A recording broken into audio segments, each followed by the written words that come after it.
Erol Morkoc is with us. He is spokesman for Republicans Overseas UK. Erol, great to have you with us. Just before I ask you a question, just to remind people, if they're listening, of course the majority of people listen to the station, some are watching as well. We have Donald Trump on the screen at the moment. He's talking about the National Prayer Day, which is happening in the Rose Garden. I'd be astonished, as I say, if he doesn't take questions from journalists. The first question is 100% going to be, has Mike Waltz got a future?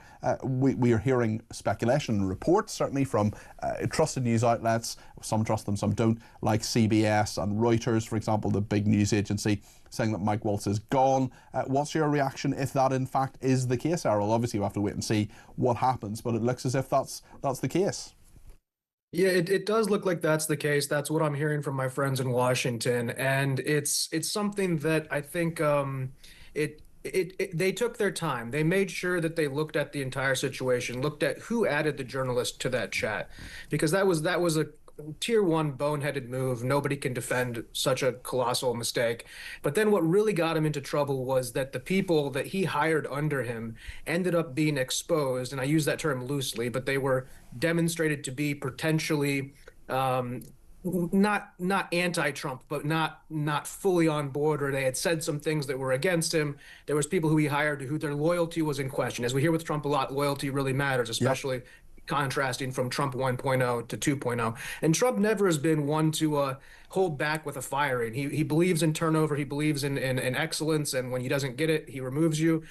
In this case, I thought nobody was going to be removed for it. I thought it was going to be swept under the rug and kind of let to go because nothing negative. They got lucky that nothing really bad came of it. But in this case, considering the people who he's hired and the fact that they've proven that he was the one who added that journalist, there isn't a lot that President Trump can do besides fire him if he wants to maintain that tight ship that he's promised the American people. Although it's taken a while, many would say, why not have done it sooner? And surely this investigation could have happened a lot more quickly. And he did double down and he did back Mike Waltz. Now he's in a situation where he may well have to dump him. Maybe he has already.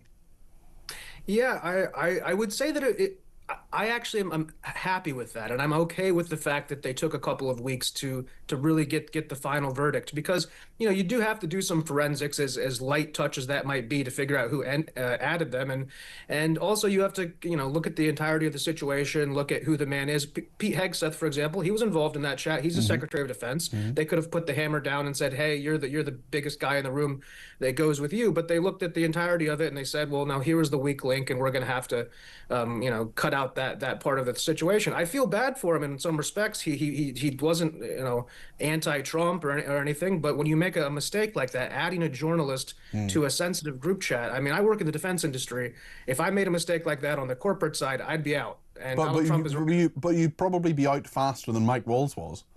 I probably would be, and I think that's the difference between public and private. And in this case, Donald Trump showed a lot of actual leeway that I was surprised by. I actually thought that a hammer would come down kind of hard. I think what happened, if I may, was that there was such a rabid push to, oh, we want Hegseth fired, we want to see firings, and then Donald Trump saying, well, if I fire them now, it's going to look like my hand was forced. And so I think that maybe is what led to the few weeks of investigations. I'm sure this investigation took 5 seconds, by the way. I don't think it was a very deep investigation. But no, you're on point there. It could have gone faster, but I think this is maybe a new Trump, a little bit more cautious and wanting to let the story kind of die out before he makes his move. So it looks like it's his choice and not one that was forced on him. We're just keeping an eye and an ear across what Donald Trump is saying. Let's just dip into that just for a second, just to see what he's saying. We haven't heard his voice for a while. He's in the Rose Garden at the White House, and I imagine he'll be taking some questions from reporters. Let's just hear what he has to say. And they'll be largely, when they can, we're going to be using the White House. We have plenty of room, so we'll be using the White House to have some of your meetings. And it's a real honor to have you, Dan. You've been so respected for so long. As we defend religious freedom in America, we're also standing up against religious persecution around the world. With us today are the parents of Eden Alexander. the last living American health Well, he's hostage. still talking there about what is happening at the National Prayer Breakfast, and he hasn't taken, President Trump hasn't taken questions from reporters. Surely the first one, Errol, will be about Mike Waltz. We will, as soon as we get that, and I apologise in advance if I have to cut you off, Errol, but we will certainly hear from President Trump if he takes questions from reporters. He almost certainly will. Just turning to yesterday, we had that cabinet meeting, which was done in the full glare of the cameras, and they talked about 100 days of greatness. It has been 100 days of the Trump administration. I mean, has it been 100 days of greatness, Errol? Because there are many people saying, well, look at the state of the American economy. President Trump, of course, blaming Biden for that, but surely he has to take some responsibility. Well, certainly there's responsibility in the sort of the chaos that was purposely created. Now, when you zoom out on the U.S. economy, the Dow Jones is down about 5%. And also, when you consider the U.S. economy, there's two economies, right? About 8 to 12% of people own about 90% of the stocks in the United States.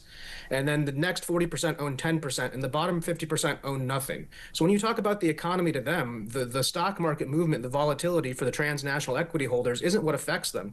Your average American has gone to the stock market's moving still affects people who don't have stocks. Like that is a clear thing. It doesn't affect them as much as people who own lots of stock, but it does affect people who don't own stocks and shares.